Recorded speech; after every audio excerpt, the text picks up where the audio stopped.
There's a very, very hot labour market for those particular roles. We've seen a 60% increase in the number of members adding founder on the platform. By 2030, 70% of the skill set of all jobs will have changed.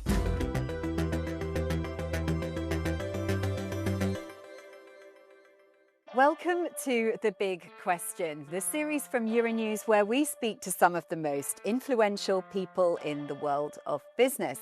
And today is no different. I'm joined by Sue Duke, who is the Managing Director of Europe, Middle East and Africa and Latin America at LinkedIn. Sue, thank you very much for joining us on the show. Thrilled to be here. Thank you for having me. Can you just set the scene for us how the European job market is currently looking? Right now, the labour market is sluggish, but not stagnant. Hiring today is somewhere between 20 to 35%. It's a very, very competitive hiring market right now. If you're going out and looking for a job, there's twice as many applicants for that average job as there was 2 years ago. On the other hand, we also see that because there's not many roles out there, we see this job hugging. We see people and workers, just like employees, waiting to see what's happening. Job transitions, workers moving from one job to another are at a 10-year low on our platform. So that tells you that this broader, cautious environment out there is causing workers to sit tight, see where things go,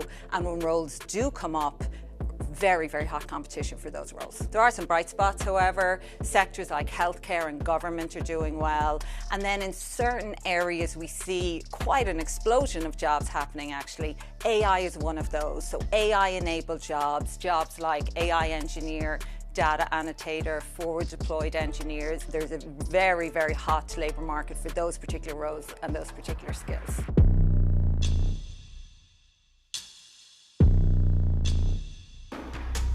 What do you think the reason is for the downturn in the jobs market? So what's happening at a very broad level is we're seeing this normalization after those record levels of hiring that happened post-pandemic. So companies are right-sizing.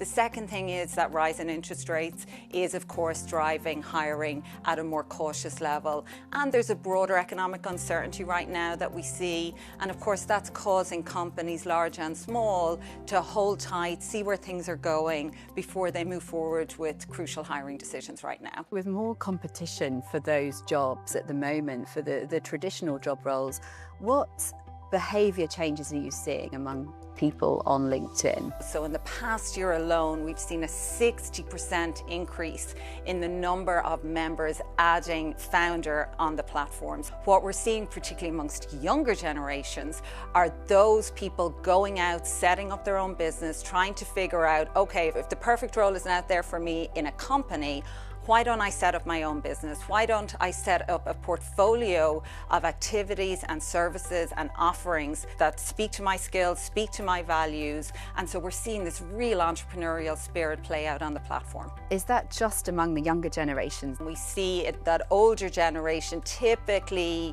more inclined to do the job hugging, and the younger generations more inclined to go out and get those jobs. What they're telling us is that 4 in every 10 of them would actually like to go out and set up their own business, would like to own their own business, be their own founder, get something going. So it's not just the economic circumstances. There also is this very acute entrepreneurial spirit amongst that generation who are very focused on the purpose of work, are very focused on the values of work, as well as the traditional qualities that a job gives you. And that's why we see them going out, taking control of their careers, setting up a new business and going out and getting something going. And do you think that the graduates coming through now, do you think that the skills required in the jobs market at the moment? The pace of change when it comes to how work, how skills, how jobs are going to change is something that impacts us all. So when we look at the average job on LinkedIn, we reckon that by 2030, 70% of the skill set of that job, not just entry level, right the way through all jobs, will have changed. So it is true for graduate that they are not done with education as soon as they come out of university, but it's also true for all of us. And one of the things that we all need to get to grip with, workers, companies, and governments is how are we going to instill and scale at speed this continuous and very broad upskilling and reskilling, because there's no question that work is going through a very deep and broad transformation, and it's incumbent upon all of us to come together and make sure that workers are continuing to get access to those skills that they need. AI is for sure one of those. On our own platform, we've partnered with Microsoft. Over the past 5 years, we've offered free skills pathways precisely so that workers can get upskilled in AI, and fully 80 million workers have taken advantage of that. Finally, predictions for work and the future trends. Any that you can share with us?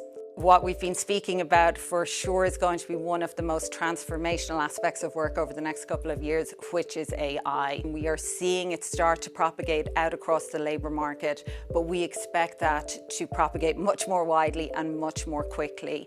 And so organisations and workers and governments who get to grips with this technology figure out what are the innovation, productivity, competitiveness, growth gains, all of which we desperately need right now. They are the workers, organisations and economies who are going to do really well. So our job right now is to make sure that we have the skills and the talent in our labour markets, in our organisations, to be able to take advantage of that. And that's why it's going to be so important that workers, businesses and policymakers come together to make sure that we address those upskilling and reskilling challenges that we currently have. I just want to ask you a quick question about small businesses. How is AI affecting those? SMEs are taking the technology and starting to experiment with it. So we do see quite a large number of SMEs who have some AI integrated into their businesses. At this point, what we're seeing more is experimentation. Will it work, enhance this process? Might it help with something in marketing or something in R&D? What we need to see for SMEs, who, as you rightly say, are the backbone of the economy. They're 99% of European companies. They employ 2/3 of European workers. We have got to get this transformation right for small businesses right across Europe. And what we need to see is this deep and broad integration. And SMEs are organisations that could benefit most from it. Often they're small organisations by definition. They don't have a ton of people. They don't have a marketing organisation or a talent or recruitment organisation or a sales organisation. Often it's 1 or 2 people doing everything, have a lot of jobs to do, and who we need to get this transformation right for Europe to succeed. Thank you very much for sharing your insights with us on The Big Question. And thank you very much, everyone, for watching at home. And don't forget, you can catch all of our episodes of The Big Question on the Euronews website. Thanks very much. See you next time.